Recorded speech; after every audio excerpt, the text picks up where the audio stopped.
الشيطان الرجيم بسم الله الرحمن الرحيم. Masa perang dan diplomasi Nabi Muhammad pada zaman awal penyebaran Islam sangat penting dalam sejarah Islam, karena menggambarkan upaya Nabi Muhammad dalam menghadapi tantangan, baik secara militer maupun politik, untuk menyebarkan ajaran Islam.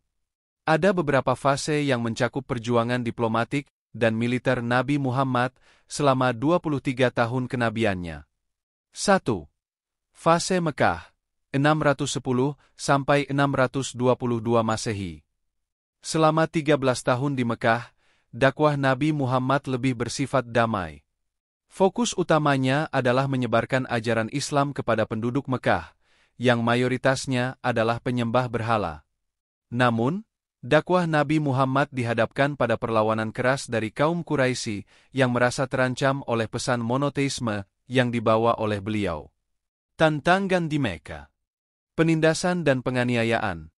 Para pengikut Nabi Muhammad yang berjumlah sedikit sering dianiaya oleh orang Quraisy, bahkan beberapa di antara mereka, seperti Bilal bin Rabah, mengalami penyiksaan fisik. Hijrah ke Habsyah. Beberapa pengikut Nabi Muhammad dikirim ke Habsyah, sekarang Ethiopia, pada 615 M, untuk mencari perlindungan di bawah Raja Najasyi, seorang Kristen yang adil. Ini adalah bentuk diplomasi awal yang dilakukan Nabi untuk melindungi umat Islam. Boikot sosial. Kaum Quraisy memberlakukan boikot terhadap Bani Hashim, keluarga besar Nabi, yang berlangsung selama 3 tahun, 616 sampai 619 Masehi. Nabi dan pengikutnya menderita kelaparan dan kesulitan hidup selama periode ini. 2. Fase Madinah, 622 sampai 632 Masehi.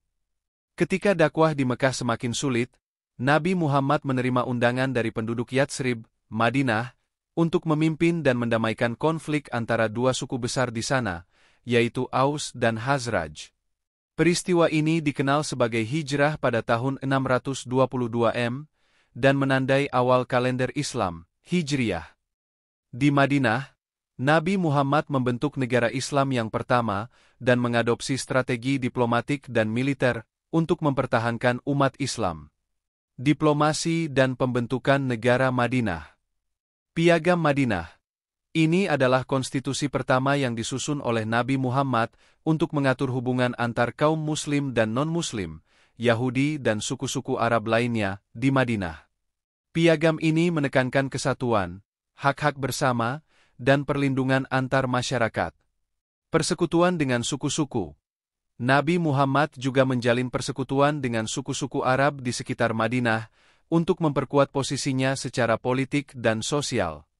Perang-perang penting. 1. Perang Badar, 624 Masehi. Ini adalah pertempuran besar pertama antara umat Islam dan kaum Quraisy Mekah.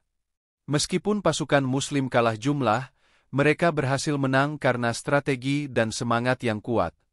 Kemenangan ini meningkatkan kredibilitas Nabi di antara suku-suku Arab. 2. Perang Uhud, 625 Masehi. Kaum Quraisy, dipimpin oleh Abu Sufyan, membalas kekalahan mereka di Badar. Dalam perang ini, umat Islam mengalami kekalahan karena ketidakdisiplinan sebagian pasukan yang meninggalkan posisi strategis mereka. Meskipun kalah, Nabi Muhammad tetap berhasil mempertahankan Madinah. 3. Perang Khandaq, 627 Masehi. Dikenal juga sebagai Perang Parit, di mana Nabi Muhammad mengadopsi strategi defensif dengan menggali parit di sekitar Madinah untuk menghalangi serangan koalisi Quraisy dan suku-suku sekutu mereka. Taktik ini berhasil, dan pasukan musuh mundur tanpa terjadi pertempuran besar. 3. Diplomasi Nabi Muhammad. 1. Perjanjian Hudaybiyah, 628 Masehi. Ini adalah perjanjian damai antara Nabi Muhammad dan kaum Quraisy yang memungkinkan umat Islam melakukan ibadah haji dengan aman pada tahun berikutnya. Meskipun pada awalnya perjanjian ini terlihat tidak menguntungkan bagi umat Islam, dalam jangka panjang perjanjian ini justru memperkuat posisi politik Islam. Setelah perjanjian, banyak suku Arab yang mulai masuk Islam. 2. Surat kepada para pemimpin dunia. Pada 628 Masehi, Nabi Muhammad mengirim surat kepada beberapa pemimpin dunia, termasuk Kaisar Heraklius, Bizantium, Raja Kisra, Persia, dan Mukakis, Mesir, yang mengajak mereka untuk memeluk Islam. Ini adalah contoh dari diplomasi internasional yang dilakukan Nabi untuk menyebarkan pengaruh Islam di luar Arab. 3. Penguasan Mekah, 630 Masehi. Setelah kaum Quraisy melanggar perjanjian Hudaybiyah, Nabi Muhammad memimpin sekitar 10.000 pasukan menuju Mekah dan berhasil menaklukkannya tanpa perlawanan yang berarti. Penaklukan ini menunjukkan keberhasilan diplomasi Nabi dalam menyatukan suku-suku Arab di bawah panji Islam. Nabi Muhammad juga menunjukkan sikap pemaafnya dengan memberikan amnesti kepada penduduk Mekah yang pernah memusuhi Islam. 4. Perjanjian dan ekspansi damai. Nabi Muhammad juga melakukan sejumlah perjanjian damai dengan suku-suku Arab lainnya di sekitar semenanjung Arab. Banyak dari mereka kemudian memeluk Islam, baik melalui diplomasi maupun karena melihat kekuatan dan pengaruh Islam yang semakin besar. 4. Perang Tabuk, 630 Masehi. Ini adalah ekspedisi militer yang dipimpin Nabi Muhammad ke wilayah utara Arab untuk menghadapi ancaman dari Kekaisaran Bizantium. Meskipun tidak terjadi pertempuran besar, ekspedisi ini memperlihatkan kekuatan militer umat Islam dan mengukuhkan dominasi Islam di wilayah tersebut.